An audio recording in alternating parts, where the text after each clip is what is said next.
नमस्कार दोस्तों, मेरा नाम अतुल भाई सर है। आज तो 31 लोग हैं मीटिंग में, बहुत अच्छा लग रहा है। पेज 60 के टॉप पे हम हैं and we are at the end of the second chapter right now. और द वॉरियर्स और लड़ाई जो है, युद्ध जो है, पहला विश्व युद्ध अमेरिका 1917-18 में दाखिल हुआ और अब पहला विश्व युद्ध अपनी अंतिम चरण पे है। लेकिन उससे पहले हम अब पढ़ रहे हैं कि यहाँ पे the Lancashire reach England safely. Lancashire वो जहाज था जिसमें बिल डब्ल्यू अपनी सेना के साथ यूरोप में दाखिल हुआ था, इंग्लैंड में। It was shortly after landing there that Bill had another soul-shaking experience. As the experience aboard the ship had, it revealed an inner resource that he had never recognized before. Soul-seeking uh, experience यानी कि एक ऐसा अनुभव जो आत्मा को हिला दे। और वो हुआ उसका लैंकाशायर जहाज से जब इंग्लैंड पहुंचा वो, तो वहां पे जाके। और ये अब हमें याद करना है, 1918 की बात है।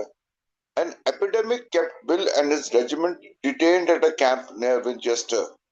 विंचेस्टर इंग्लैंड में एक जगह है और वहीं पे एक कैथीड्रल है, विंचेस्टर कैथीड्रल, जिसका जिक्र बिग बुक में, बिल स्टोरी में कई बार हुआ है और अब यहाँ भी उसके बारे में बात होगी। और एपिडेमिक 1917 से 1918 से ज्यादा 1920 तक एक बहुत विख्यात वायरल एपिडेमिक, पैंडेमिक बोलूंगा मैं, विश्व युद्ध में आया था। जैसे हमारे कोरोना आया था 2020-21 में, तो 18 से 20 तक एक बहुत ही विख्यात पैंडेमिक आया था जिसको स्पेनिश फ्लू बोलते थे। 1918, सॉरी 1918 टू 1920 स्पेनिश फ्लू। और जब वॉर के ट्रूप्स इंडिया आए थे तो इंडिया में भी फैला था ये। और इंडिया में खासतौर से बॉम्बे में इसको बॉम्बे फीवर बोलते थे। And it was a basically influenza attack. और इसमें 18 से 20 मिलियन लोग तक जान गई थी।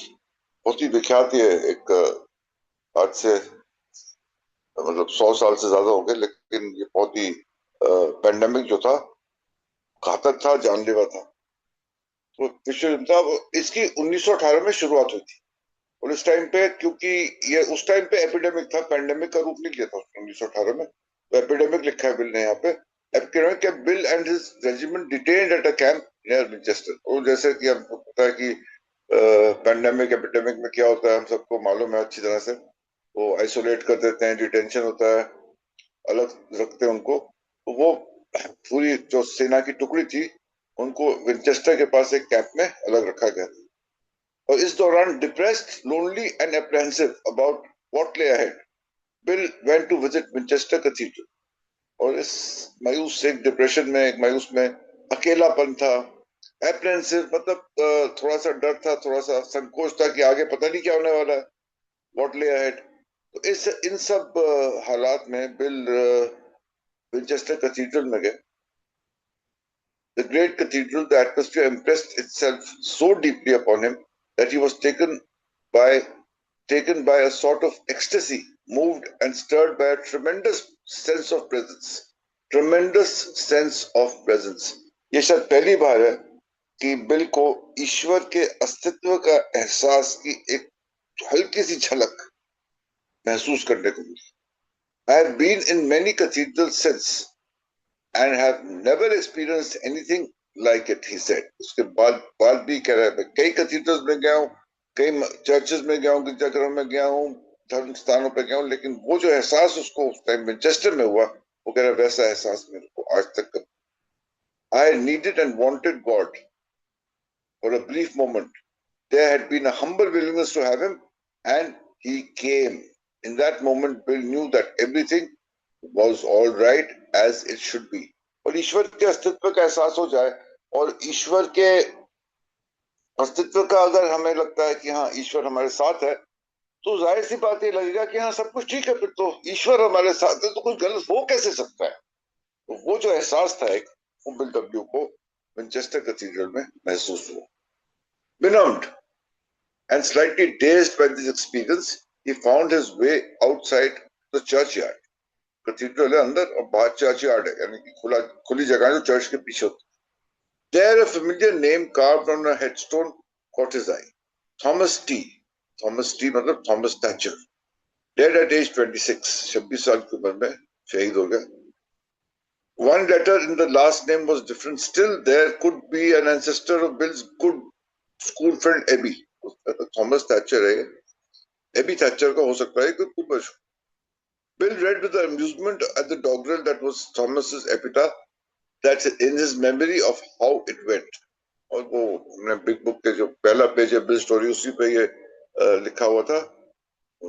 उसके कब्र पे एक डॉगरेल बना हुआ था जिसमें लिखा था, Here lies an Hampshire Grenadier who caught his death drinking cold small beer. A good soldier has never forgot whether he died by musket or by pot. और यहाँ पे बताया गया है कि उसका 26 साल की उम्र में जो मर गया था वो मरा तो था अल्कोहल से। और ये एक चेतावनी सी थी जो वहां पे उसको पढ़ने को मिली बिल्डअप।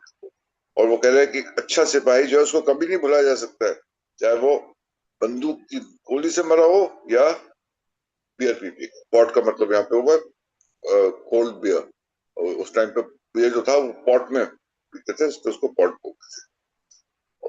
तो ये जो एक ये बिग बुक में हमने पढ़ा हुआ, ये फर्स्ट पेज पे है बिल स्टोरी के। तो ये जो था ये एक चेतावनी थी, और बिग बुक पे लिखा ominous warning. So this was basically kind of a warning build. उसको बताया गया था कि शराब पी के क्या हो सकता है, और शराब जो है वो उसके लिए फेटल सिद्ध हो सकती है। ये चीज उसको यहाँ पे डॉगरेल पे लिखा हुआ था, विंचेस्टर कैथीड्रल में, first warning ever. Winchester cathedral की और भी बहुत सिग्निफिकेंस है जो हमने बिग बुक में पढ़ी है बिल्स की स्टोरी में। कैसे उसको वो जो एहसास, उसको जो अनुभव हुआ, आध्यात्मिक अनुभव विंचेस्टर कैथीड्रल में होता, उसका सिग्निफिकेंस, उसका क्या महत्व था। 3 बारी विंचेस्टर कैथीड्रल मेंशन होता है बिल स्टोरी में। Soon afterward, Bill was sent to France, where he at last saw the devastation of war.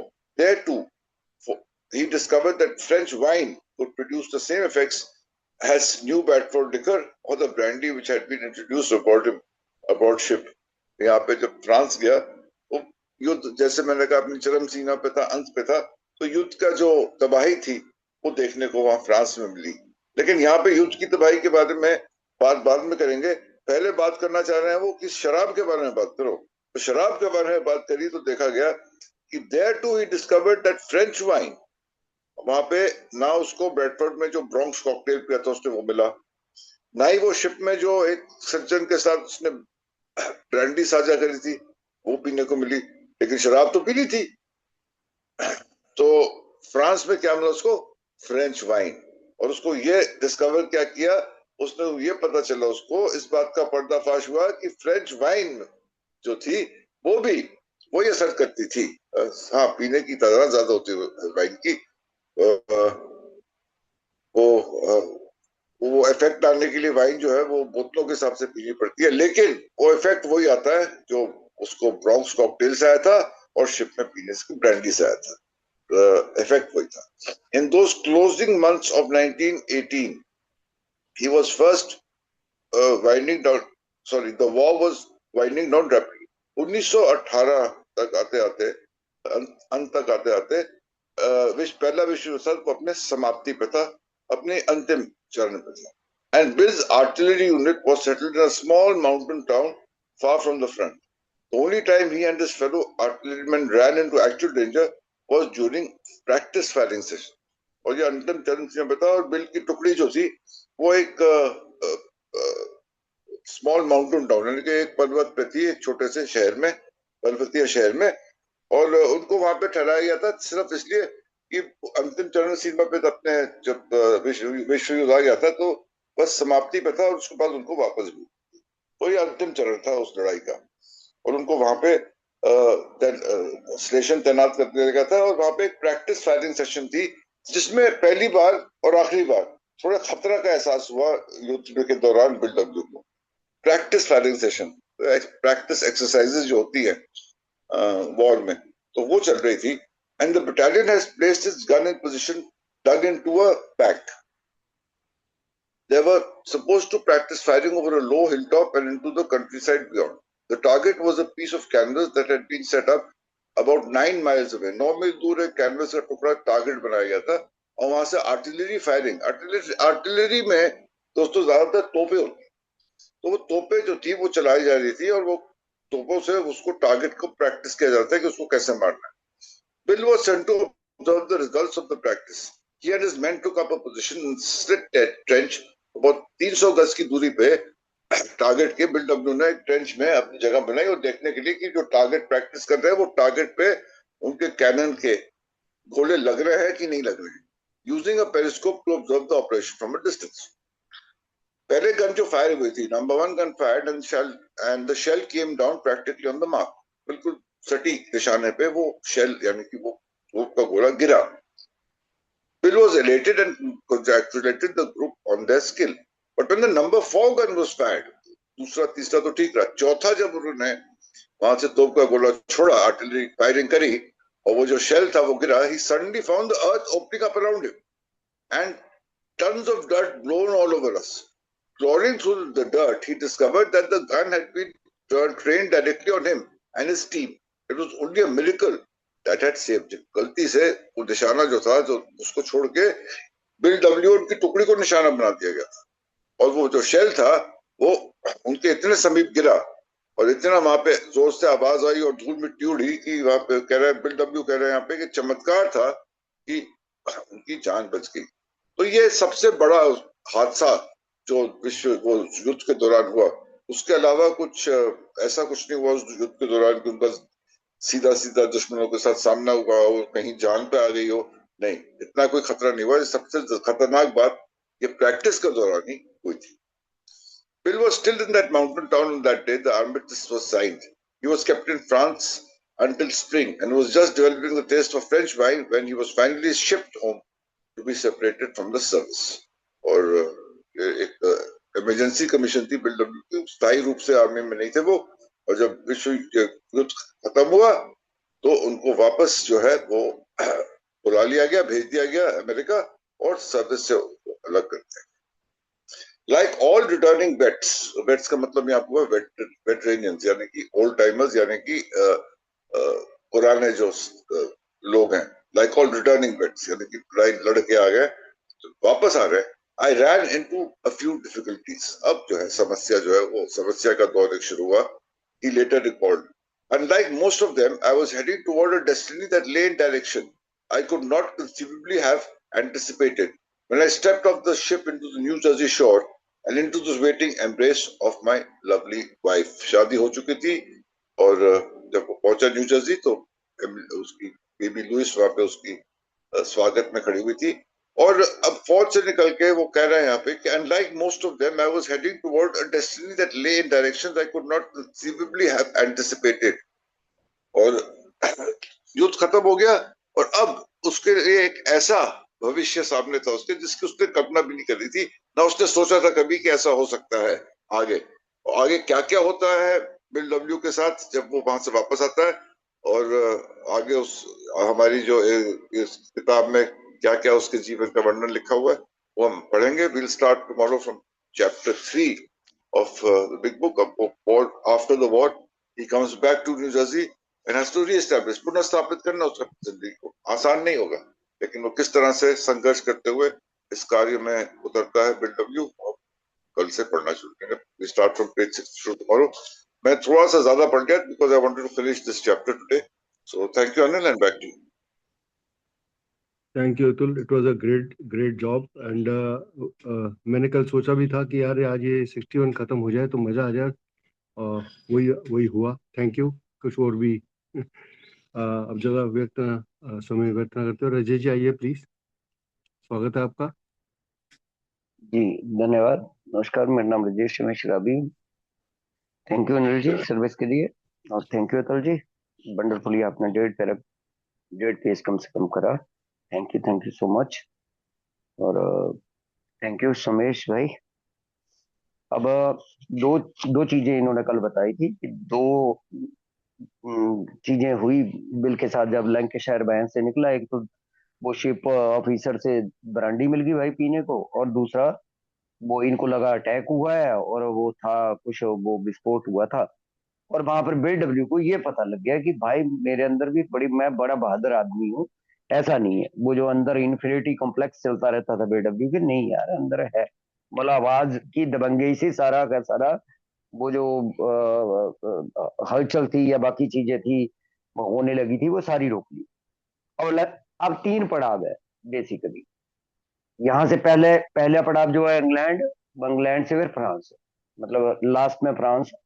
और अब इंग्लैंड में वो लंकाशायर गया, और भैया वो शोर शेकिंग एक्सपीरियंस BW को हुआ, मतलब वो आत्मा को हिलाने वाला और पहला आध्यात्मिक अनुभव BW को जो है जिसका अगले में जिक्र करा है।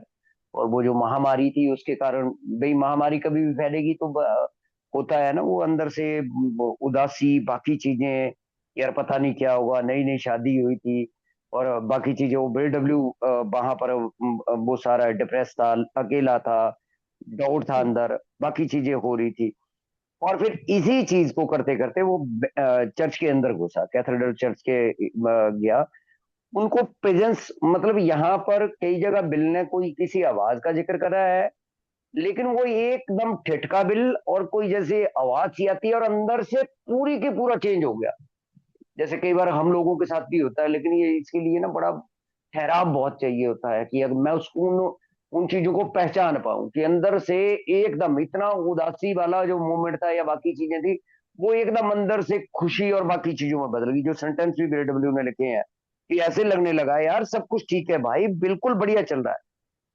Bill knew that everything was all right as it should be, मतलब इस प्रकार के लिए, हालांकि वो ब्रीफ मोमेंट के लिए उसके साथ हुआ।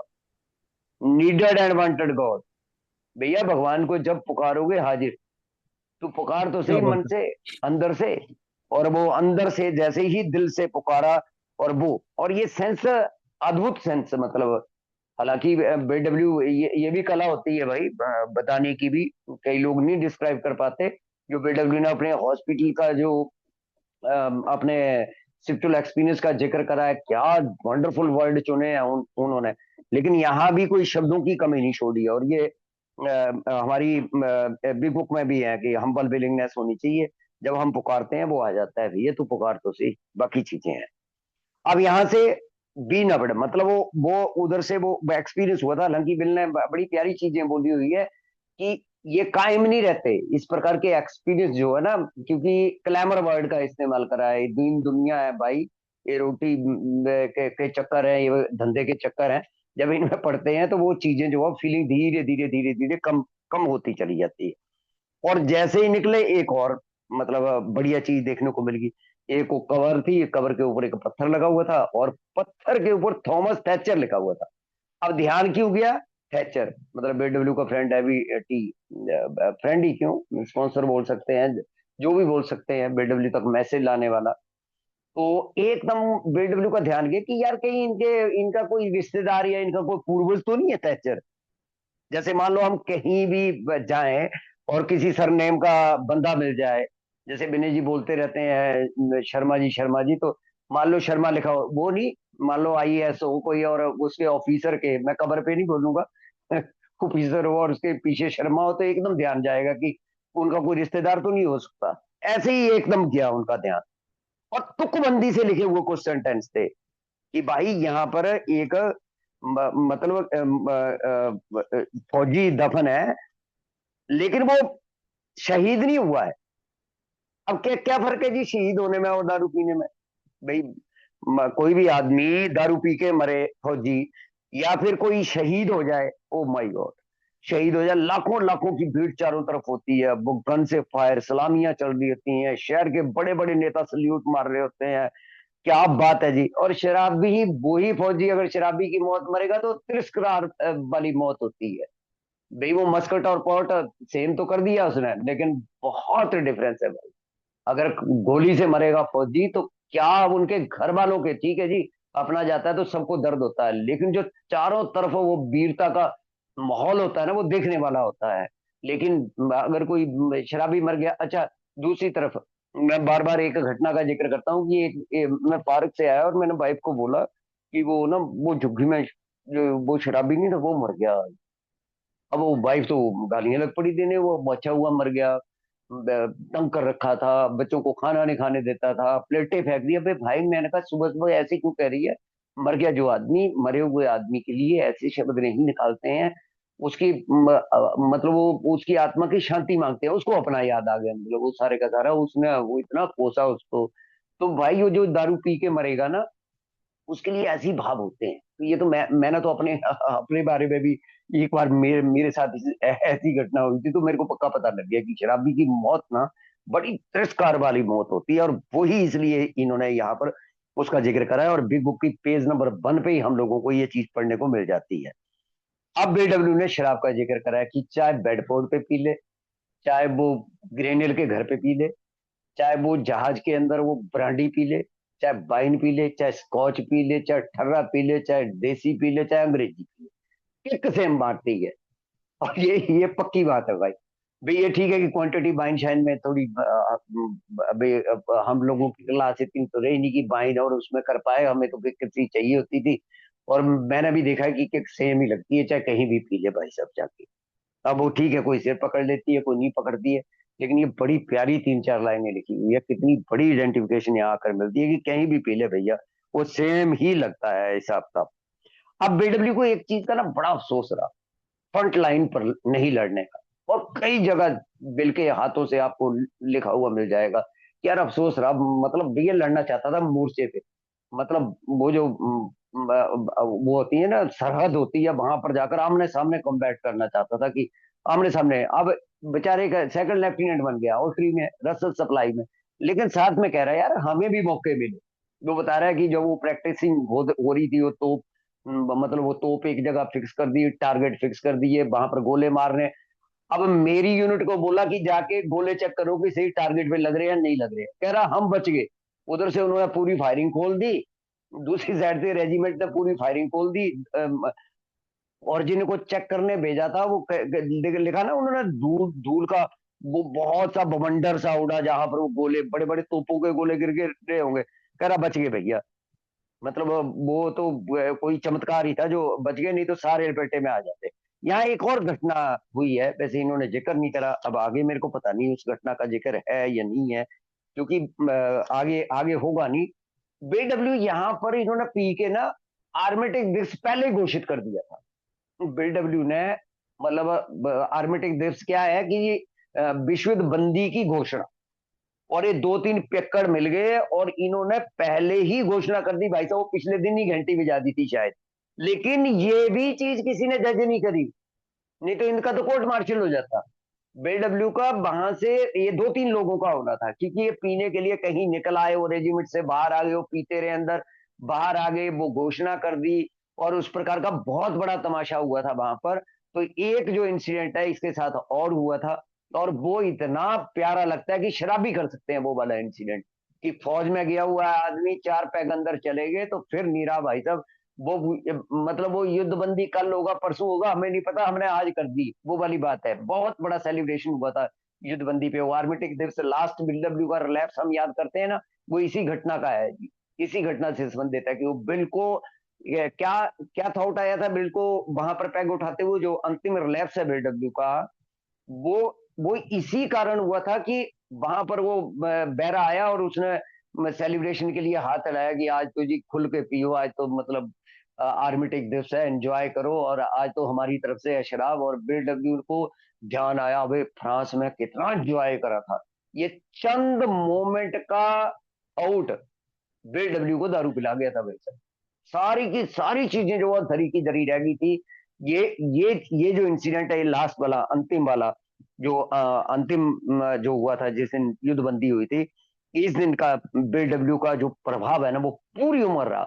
और अंतिम रिलैप्स तक इस घटना ने ना, इस इंजॉय ने, ये जो यहाँ पर बीडब्ल्यू ने एंजॉय करा था 2-3 दिन का, ये इंजॉय बीडब्ल्यू के ऊपर एक बेशुमार छाप छोड़ गया। अब लास्ट में उन्होंने बोल दिया कि वो जैसे भी वो लास्ट में मतलब जैसे ही उनका जहाज वापस पहुंचा, तो न्यू वाइफ जो है वो पत्नी, और देखो स्मेश जी ने डाल भी दिया वो कि वो किनारे पे भैया इंतजार कर रही थी, साहब आ रहे हैं। और साहब का उधर शराब की तरफ चल रहा है और इधर कुछ और चल रहा है। और दूसरी समस्या अब आने वाली, जो इस समस्या की बात करी ना, ये फ्यू डिफिकल्टी, एक समस्या और अब बड़ी नौकरी छोटी मतलब बड़ी मिलनी नहीं है नौकरी, छोटी करनी नहीं। अब कई सालों तक ये चलेगा कि अब साहब जो है वो छोटा काम नहीं करेंगे, लेकिन वो बड़ा मिलेगा। धन्यवाद।